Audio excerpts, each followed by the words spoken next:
प्रधानमंत्री नरेंद्र मोदी जी के आने से ठीक पहले तक 10 साल लगातार मनमोहन सिंह जी के नेतृत्व में इन लोगों की सरकार रही, उस वक्त क्यों नहीं इन्होंने किया। तो ये दर्शाता है कि जब ये लोग सत्ता में होते हैं तो इनकी भाषा बदल जाती है और विपक्ष में राजनीतिक लाभ उठाने के लिए इनकी भाषा बदल जाती है। जो हमारे प्रधानमंत्री कहते हैं एक हैं तो सेफ हैं, कितनी बांटने की राजनीति करेंगे, कभी जाति के नाम पर, कभी धर्म के नाम पर, कभी भाषा के नाम पर, कभी क्षेत्रवाद के नाम पर।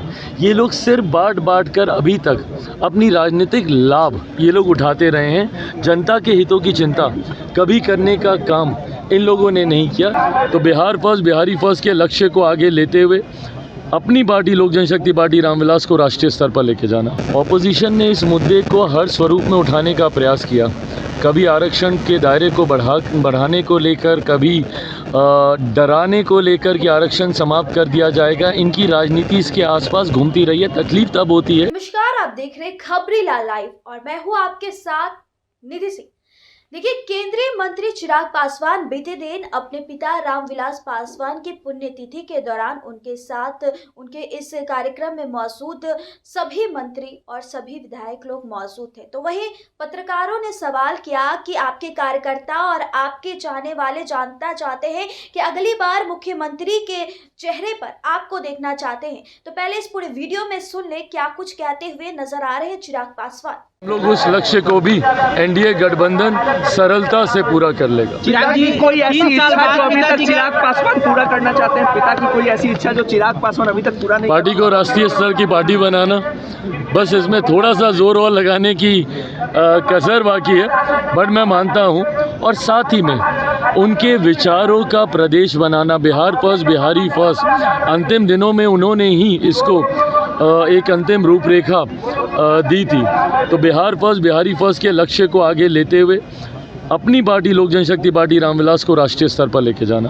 3 साल बाद पिताजी के कार्यालय में आप आज स्थापना दिवस मना रहे हैं 25वां, कैसा लग रहा है? चाचा को मना रहे हैं। पुरानी यादें हैं यहाँ की।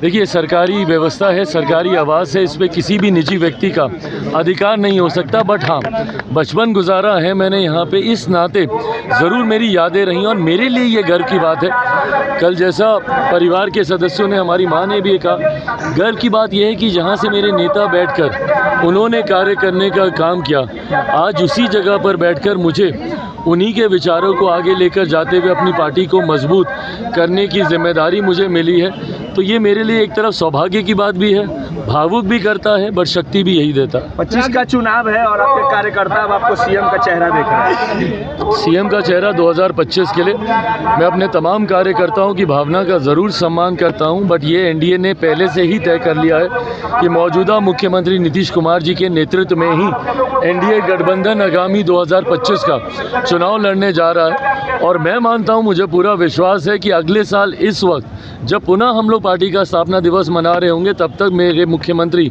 आदरणीय नीतीश कुमार जी एक बार फिर से मुख्यमंत्री पद की शपथ ले चुके होंगे। चिराग जी, आरक्षण को लेकर आप लोग महागठबंधन के साथ है स्मार्ट मीटर के मुद्दे पे, क्योंकि आपके सांसद भी लगातार बोल रहे हैं।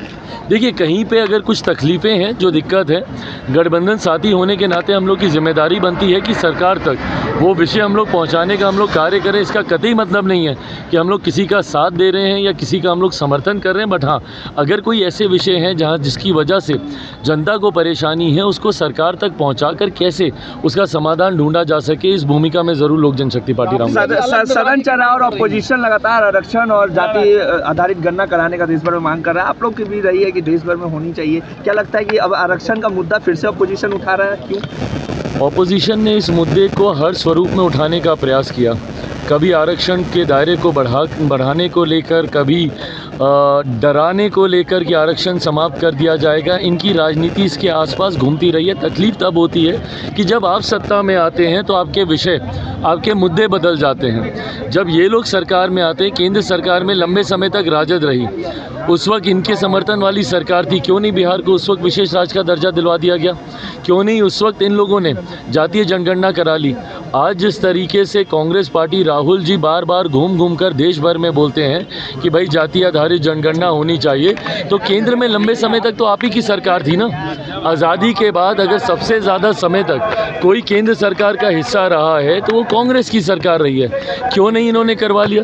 प्रधानमंत्री नरेंद्र मोदी जी के आने से ठीक पहले तक 10 साल लगातार मनमोहन सिंह जी के नेतृत्व में इन लोगों की सरकार रही, उस वक्त क्यों नहीं इन्होंने किया। तो ये दर्शाता है कि जब ये लोग सत्ता में होते हैं तो इनकी भाषा बदल जाती है और विपक्ष में राजनीतिक लाभ उठाने के लिए इनकी भाषा बदल जाती है। मिथिला राज की मांग राबड़ी देवी कर रही है, अलग राज्य होनी चाहिए।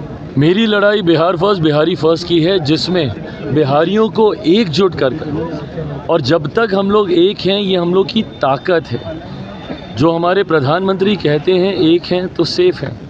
कितनी बांटने की राजनीति करेंगे, कभी जाति के नाम पर, कभी धर्म के नाम पर, कभी भाषा के नाम पर, कभी क्षेत्रवाद के नाम पर। ये लोग सिर्फ बांट कर अभी तक अपनी राजनीतिक लाभ ये लोग उठाते रहे हैं। जनता के हितों की चिंता कभी करने का काम इन लोगों ने नहीं किया। ये एक और बांटने की राजनीति की सोच है, जिसमें पुनः लाभ ये लोग सिर्फ अपना ही देखेंगे। हेमंत सोरेन आज ओथ ले रहे हैं, अकेले मुख्यमंत्री जो ओथ लेंगे, बाकी मंत्रियों का भी सूची नहीं दिया गया। मेरी तरफ से बधाई, शुभकामनाएं। प्रदर्शन उन्होंने अच्छा किया, बट हाँ, गठबंधन के साथ उनका प्रदर्शन था। कम से कम इतनी उम्मीद तो ज़रूर थी हम लोगों को कि घटक दलों से कम एक किसी ना किसी को साथ में लेते, बट अगर अकेले शपथ ले रहे हैं तो शुभकामनाएं।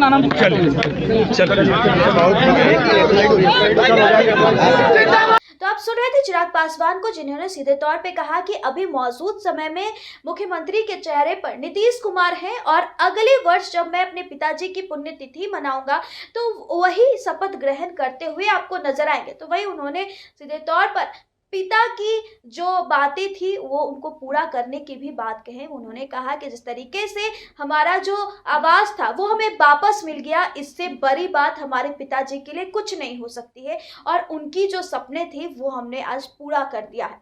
खैर, इस वीडियो के माध्यम से आपकी क्या प्रतिक्रिया होगी वो कमेंट में ज़रूर बताइएगा और ऐसे देश दुनिया की तमाम खबरों के लिए देखते रहें खबरी लाल लाइव। मैं निधि सिंह पटना, बहुत बहुत धन्यवाद।